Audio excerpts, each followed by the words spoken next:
अस्सलामु अलैकुम। आज की नशिस्त के साथ आपका मेज़बान रमज़ी आसिम आपकी खिदमत में हाज़िर है। आज की नशिस्त में हमारे साथ हमारे दो बहुत ही खूबसूरत दोस्त मोहतरम जनाब हिदायत साहिर और यास्मीन जास हमारे साथ हैं। ये हमारे आज के मेहमान हैं और आप हैरान हो रहे होंगे कि ये लोग जो ख़ुद मेज़बानी करते हैं और आज ये मेरे मेहमान हैं।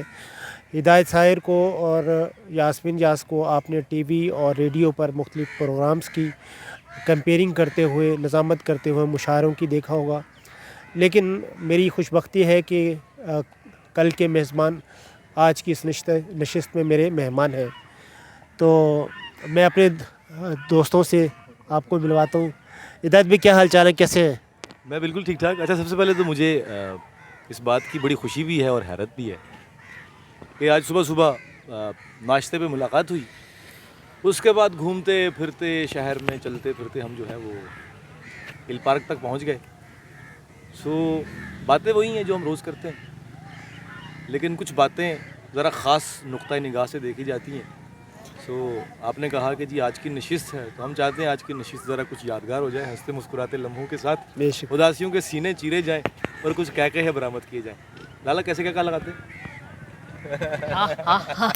असल में जो हालात हैं मुल्की और हर तरफ, यही एक ज़ाहिर है ये आफत है और इससे हमने निमटना है।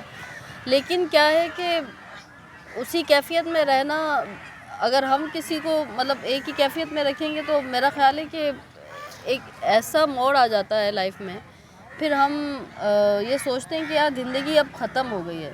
तो ज़िंदगी कभी ख़त्म नहीं होती, अल्लाह ताला की तरफ से है। हमने हर चीज़ का सामना करना है हंसते मुस्कुराते, और हमें इनका हल ढूंढना है। तो शायर चूँकि हसास माशरे का हसास तबका होता है, और हम इसी तरह से कोशिश करेंगे कि रमज़ी ने जो चैनल शुरू किया है, ये बड़ा खुशाइंद बात है। एक अच्छा मैसेज पहुँचे लोगों तक कि ज़िंदगी को कैसे भरपूर अंदाज में जीना है और किस तरह अपने आप को बनवाना है, किस तरह मुश्किलात से ओवरकम करना है। हमने सारी ज़िंदगी यही किया है, बहुत सारे हालात देखे, और इंशाअल्लाह ताला हर मुसीबत से इसी तरह से हम निकलेंगे और हर चीज़ का जो है इसी तरह बिल्कुल सामना अच्छा, इस वक्त करेंगे। जो एक ख़ास सूरत हाल है ख़वातीन व हज़रात, चूँकि ये बात करना ज़रूरी इसलिए है कि हम बैठे हैं, हम तो ठीक है, हम इंजॉय कर रहे हैं, सारा कुछ कर रहे हैं, लेकिन इसी वक्त जो है हालिया बारिशों और मामलात में हमारा मुल्क जो है वो कड़ी आजमाइश से गुजर रहा है। लाखों लोग बेघर हो चुके हैं, हज़ारों लोग जो है वो लुक़्मा अज़ल बन चुके हैं, मालो अमलाक असबाब सब तहस नहस हो चुके। ऐसी सूरत हाल में मैं ये समझता हूँ कि हमारी ये कौम, ख़ास तौर पे अगर बात की जाए पाकिस्तानी कौम की, तो हमेशा जो है वो फ्रंट पे रही है, अभी भी फ्रंट पे आप देखेंगे कि जिस तरह से हमारी NGOs और जो बाकी दीगर फलाही इदारे काम कर रहे हैं, और जिस तरह से सामान जमा किया जा रहा है, नकदी रकूम जमा की जा रही है, उन तक पहुँचाने की बात की जा रही है। नहीं करना हमने, क्योंकि ये वक्त किसी पे भी आ सकता है, किसी के साथ भी ये सब कुछ हो सकता है। इस वक्त मैं अपने तौर पे अगर देखूँ ना, तो जो कुछ मुझसे हो सकता है, ज़रूरी नहीं कि आप लाखों रुपए दें। आपके घर में बहुत सारी चीज़ें ऐसी मौजूद होंगी जो आपके काम की नहीं है, मगर आप उन तक पहुंचा देंगे, उनके काम आ सकती हैं। वो पड़ी रहती हैं, बरसों पड़ी रहती हैं हमारे घर में, हम निकाल के उसको या तो कचरे में फेंक देते हैं या हम जो है वो किसी को दे देते हैं, किसी काम भी नहीं आती। तो ऐसी चीज़ें आप उन तक पहुँचा सकते हैं। ये बहुत सारी चीज़ें हैं कि जो हम अगर मिलजुल के देखभाल के करें तो मेरे ख्याल से ये सारी सूरत हाल बेहतर हो सकती है। और फिर साथ साथ मैं ये समझता हूँ कि जो हुकूमती एहलकार हैं, जो स्टेट है, उसको भी चाहिए होता है कि वो भी कम अज़ कम ऐसे मौक़ों पे कोई ऐसे अमली इक़दामात करे। उसके दिमाग में एक प्लान होना चाहिए कि कभी ऐसी सूरत हाल होती है तो हम कैसे उससे निपटेंगे, कैसे नबर्द आज़मा होंगे। ये सारी चीज़ें सोचने की जो कि होनी चाहिए। अच्छा, इसमें एक चीज़ जो इस दफ़ा जो थोड़ी सी मुख्तलिफ हुई है, वो ये हुई है, जो मुझे जिसके ऊपर बहुत अच्छी फीलिंग्स आ रही हैं, वो ये है कि पहली दफ़ा जो है मैंने देखा है कि शुअरा कराम जो है हमारे जनूबी पंजाब के, जो हमारे दोस्त वगैरह हैं या दूसरी, वो प्रैक्टिकली ग्राउंड के ऊपर मौजूद हैं और जो है वो उन्होंने कैंप्स लगाए हुए हैं और लोगों के घरों पे वो राशन पहुंचा रहे हैं और लोगों के घरों की बनाने की बातचीत हो रही है। तो जिन लोगों के बारे में ये कहा जाता था कि ये लोग तसव्वुराती लोग हैं और प्रैक्टिकल नहीं है, अब वो जब प्रैक्टिकली ग्राउंड पे मौजूद हैं और लोगों की मदद कर रहे हैं, ये बड़ी अच्छी बात है। और अभी मैं बताऊं, अभी हाल ही में मेरी बात हो रही थी, हमारी बहुत अच्छी शायर हैं, CSP ऑफिसर भी हैं, फरिया नकवी,